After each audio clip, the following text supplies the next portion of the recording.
Hi hello welcome back to with Sharbani. నేను మీ కవిత దేవిరాజ్. ఎలా ఉన్నారు అందరూ? యమ్మీగా కనిపిస్తుంది కదా ఆఫ్ఘనీ ఎగ్ మసాలా కర్రీ. దీన్ని రెడీ చేసేసుకుందామా మరి. ఫస్ట్ ఆనియన్స్, అల్లం, వెల్లుల్లి. ఆనియన్స్ ఎక్కువ వేసుకోండి, నేను కొన్ని వేసాను, అసలు గ్రేవీ అస్సలు సరిపోలేదండి నాకు.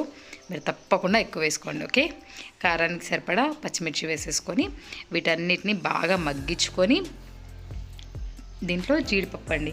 జీడిపప్పు ఒక కుప్ప సరిపోతుంది, బట్ నేను కొంచెం ఎక్కువ వేసాను. మీరు ఇంకా కావాలంటే ఎక్కువ వేసుకోండి, కానీ ఆనియన్స్ మాత్రం ఇంకా ఇంకా ఎక్కువ ఖచ్చితంగా వేసుకోండి. బికాస్ చాలా చాలా టేస్టీగా అవుతుంది. గ్రేవీ సరిపోదు మీకు తినడానికి. ఓకేనా, విత్ ఎక్స్పీరియన్స్ చెప్తున్నాను అనమాట. చాలా ఇది బాగా వేగిన తర్వాత దీన్ని తీసి పక్కన పెట్టేసుకొని చల్లార్చుకున్న తర్వాత కొత్తిమీర వేసేసి మిక్సీ పట్టేసుకోవాలి. కొత్తిమీర ఎక్కువ క్వాంటిటీ వేయాలండి, ఒక పెద్ద కట్ట వేసాను నేను దీంట్లో. చూసారా ఆనియన్స్ బాగా వేగిపోయాయి, చూసారా ఆనియన్స్, కాజు, పచ్చిమిర్చి అన్నీ బాగా వేగిపోయాయి.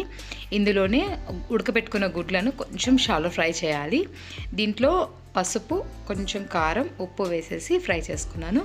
అండ్ దీంట్లో మనం ఏంటంటే చెంచా పెట్టి కలపొద్దండి. చెంచా పెట్టి కలిపితే ఆల్రెడీ ఉడికించుకున్న గుడ్లు కాబట్టి పగిలిపోతాయి. ఇలా తిప్పుకుంటూ ఫ్రై చేసుకోండి, బాగుంటుంది. ఆల్రెడీ ఒక గుడ్డు అలా అయిపోయిందండి, అందుకే చెప్తున్నాను మీకు. ఓకే, దీన్ని పక్కన పెట్టేసుకొని వేరే బౌల్లో మనము మసాలా ప్రిపేర్ చేసేసుకుందాం. దీంట్లో ఫస్ట్ ఆయిల్ వేసేసుకొని, ఉంటే బటర్ కూడా వేసుకోవచ్చు, బాగుంటుంది టేస్ట్. ఇలాచి, లవంగా, దాల్చిన చెక్క వేసేసుకొని, నేను కొత్తిమీర వేసేసి పేస్ట్ చేసుకోమని చెప్పాను కదా, ఆ పేస్ట్ అనమాట. కొత్తిమీర కలుపుకొని పేస్ట్ చేసుకుంటే ఇట్లా మంచి గ్రీన్ కలర్ వస్తుంది. మధ్య మధ్యలో కలుపుకుంటూ ఉడికించుకున్నాను. ఆయిల్ తేలింది చూసారా కొద్దిగా, కానీ ఖచ్చితంగా కలుపుతూ ఉండాలండి, లేకపోతే కింద అడుగంటిపోతుంది. కొద్దిగా గరం మసాలా వేస్తున్నాను, ఉడికిన తర్వాతనే వేస్తున్నాను. ఇది ఒక 3 to 5 minutes ఉడికించుకున్నాను నేను, మధ్య మధ్యలో కలుపుకుంటూ. గరం మసాలా వేసి ఒకసారి బాగా కలిపేసుకోవాలి. ఫ్రెండ్స్, మీరు ఎప్పుడైనా ట్రై చేశారా? ఇది తప్పకుండా ట్రై చేయండి, ఎందుకంటే చాలా చాలా టేస్టీగా ఫాస్ట్గానే అయిపోతుందండి, ఎక్కువ టైం పట్టదు. కొంచెం ఆలుగడ్డలో గుడ్లను ఒక సైడ్ ఉడికిచ్చేసుకొని ఇది పేస్ట్ రెడీ చేసేసుకుంటే అంతేనండి. చూసారా ఆయిల్ తేలుతోంది కదా, అది ఉడికేలోపు మధ్య మధ్యలో కలుపుకుంటూ ఇక్కడ పెరుగును చిలికేసుకుంటున్నాను, గడ్డలు లేకుండా నీట్గా చిలికేసుకొని పెట్టుకోవాలి. ఆయిల్ అంతా పైకి తేలింది కదా, ఇప్పుడు దీంట్లో ఇది వేసేసుకొని. అండ్ ఇంకోటి ఏంటంటే ఫ్రెష్ క్రీమ్ అండి, ఏ బ్రాండ్ అయినా పర్లేదు, మంచి ఫ్రెష్ క్రీమ్ తీసుకొని వేసుకోండి. సూపర్ రిచ్ టేస్ట్ వస్తుంది అనమాట కర్రీకి, చాలా చాలా బాగుంటుంది. చూసారా నేను ఇంత గ్రేవీ చేశాను కదా, బట్ ఇంత గ్రేవీ కూడా సరిపోలేదండి అసలు, అందుకనే నేను ఆనియన్స్ ఎక్కువ వేసుకొని పేస్ట్ పట్టుకోమని చెప్పాను మీకు. ఇది ఇప్పుడు వైట్గా ఉంది కదా, మనకు మంచిగా ఉడికితే మళ్ళీ ఆయిల్ అంతా పైకి తేలి మంచి గ్రీన్ కలర్లోకి వస్తుంది. చాలా చాలా బాగుంటుంది. అది ఉడికేలోపు మీరేం చేస్తారు? ఛానల్ కింద సబ్స్క్రైబ్ కొట్టేసి, లైక్ చేసి, మీ ఫ్రెండ్స్ అండ్ ఫ్యామిలీకి షేర్ చేసేసి నాకు సపోర్ట్ చేయొచ్చు కదా. ఓకే ఫ్రెండ్స్, చేసేస్తారని నాకు తెలుసు. చూసారా ఆయిల్ అంతా పైకి తేలి గ్రీన్ కలర్లో ఎంత బాగుందో కదా.